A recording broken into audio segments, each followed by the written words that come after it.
In most exercise and rehab programs today, many people are still falling victim to sitting on some kind of bench with the back support. So you'll see that in most kind of common gyms that you go to, is people doing overhead exercises, sitting, back is up there supported, they're not using their hips, not using their core, they're really not utilizing the body in the way it's intended to be used, by providing stability while creating with some kind of movement with the extremities. So the exercises or positions I want to show you here today, that's what's called the tall kneeling, the half kneeling, and standing positions.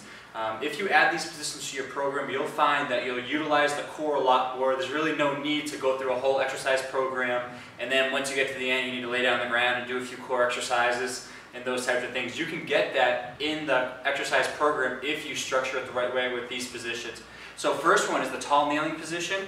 If you're here, we want you to be kneeling on both knees. We don't want the hips shifted back like this. We want to engage the glutes, drive the hips forward, stay up nice and tall, and really try to get out of this position with the ribs flared up and the back arch. So think, squeeze the abs, pull the rib cage down. So now I'm in a nice alignment from the knees, hips, spine, all the way up through the shoulders. Everything is up nice and tall, engaged here, engaged here. Everything is tight and locking me in this position to have good stability in the hips and the spine.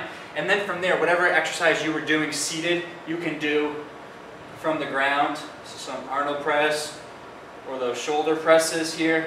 So you'll notice as you go through that exercise, it is pretty shaky. So you have to prevent that swaying around using the core, using all these other muscles to create stability and maintain a nice alignment.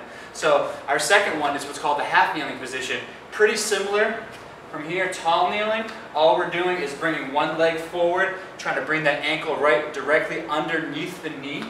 So in this position, obviously we're a little more unstable here in the frontal plane. So we get a lot more demand on the hip stabilizers to prevent that swaying, a lot more here through the obliques, quadratus lumborum, and the low back to keep that spine up tall and prevent swaying side to side.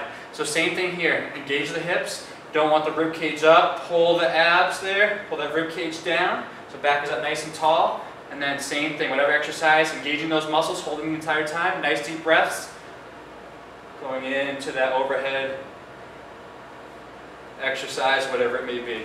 Okay? So now the good exercise. If you struggle with lunges, any kind of split stance exercise here, you notice you're pretty shaky, it may be good on additional days to go down to that half kneeling position, which isn't as difficult as being up bouncing here, but you're still getting those muscles to stabilize to keep you in that position.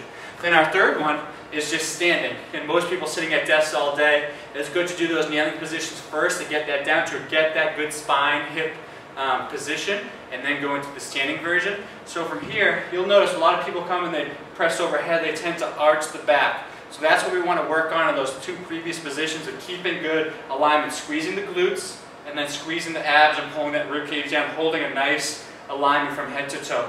So from here, alignment first, hips, abs, squeezing up nice and tall, up and press.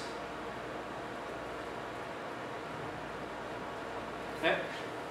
So those three positions are very valuable. Try adding those into your program as opposed to continuing to do the seated versions where you're not using any additional muscles besides the shoulder muscles that you're using for your pressing. If you're bodybuilding, that's a different thing. You want to be isolating those, you want to be supported so you can lift more weight. When you do these kneeling and standing versions, you'll realize that you can't nearly lift as much weight because you need to create more tension, stability through the body. You have to decrease the load you're using to be able to maintain that position. Thank you.